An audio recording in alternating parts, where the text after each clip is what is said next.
Psalm 24 is a majestic piece of spiritual literature penned by King David. It forms part of the biblical collection that deeply influences Christian faith and Jewish liturgy. This psalm is often recited in religious gatherings to invoke a sense of God's sovereignty and the sanctity required to approach Him. In the broader biblical context, Psalm 24 is a reflection on the ownership and rulership of God over all creation. It's intertwined with themes of holiness, purity, and divine authority that echo through the ages. Understanding who wrote it and why it is significant provides a foundation for deeper exploration. David, as both a king and a prophet, had a unique perspective on divine authority and human responsibility. These dual themes are vividly portrayed in the psalm, offering a bridge between earthly existence and divine expectation. This sets the stage for a detailed analysis of each verse.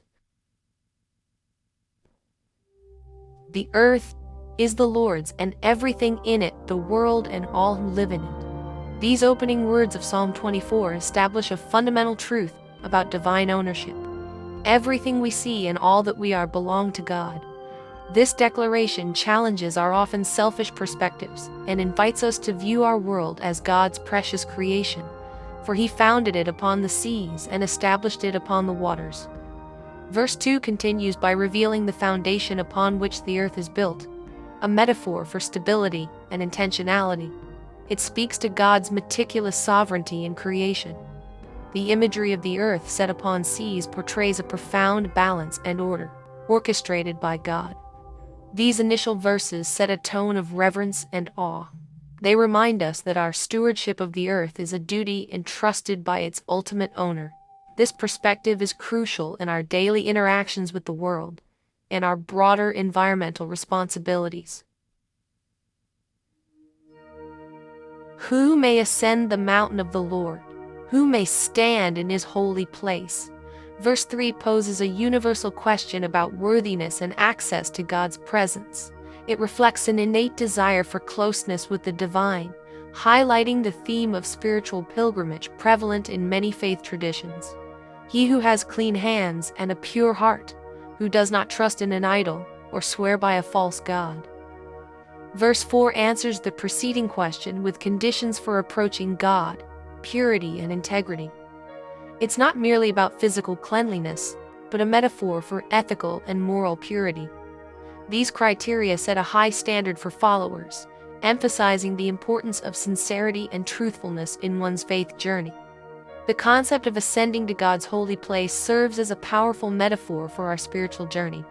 It compels us to reflect on our actions and the purity of our hearts.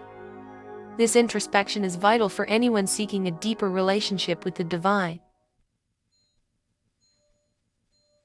Section 4, Seek His face, verse 5-6. They will receive blessing from the Lord and vindication from God their Savior. Verse 5 promises rewards for those who meet the criteria of purity and integrity. The blessing and vindication signify God's approval and protection, offering believers a tangible sense of divine favor in their lives. Such is the generation of those who seek Him, who seek your face, God of Jacob. Verse 6 identifies a specific group of believers, those who actively seek God. It underscores a proactive spiritual stance, not a passive one. This seeking is portrayed as a continuous, earnest pursuit of God's presence. This passage encourages a dynamic and active faith.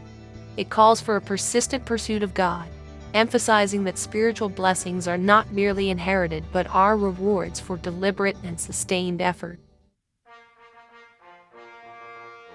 Section 5, Gates and Ancient Doors, verse 7-8.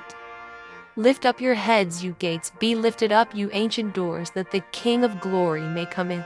Verse 7 personifies the gates and doors as beings that need to prepare for the arrival of the divine King. This command to open up symbolizes readiness and reception, essential attitudes in welcoming God's presence. Who is this King of glory? The Lord strong and mighty, the Lord mighty in battle. Verse 8 answers its rhetorical question, emphasizing God's might and power. It portrays God not just as a ruler but as a victorious warrior. capable of overcoming any obstacle. This depiction assures believers of God's ability to protect and lead. These verses speak to the need for preparation and acknowledgement of God's supreme power. They remind us that access to God's glory requires not just passivity, but active engagement and recognition of His authority. Section 6, King of Glory, verse 9-10. Lift up your heads, you gates, lift them up, you ancient doors, that the King of Glory may come in. Verse 9 repeats the call for openness and readiness. The repetition emphasizes the importance of continual readiness and vigilance in our spiritual lives. It suggests that welcoming God's presence is an ongoing action, not a one-time event. Who is He, this King of Glory? The Lord Almighty. He is the King of Glory. Verse 10 reaffirms the identity of the King of Glory, ensuring there is no doubt about His supreme authority.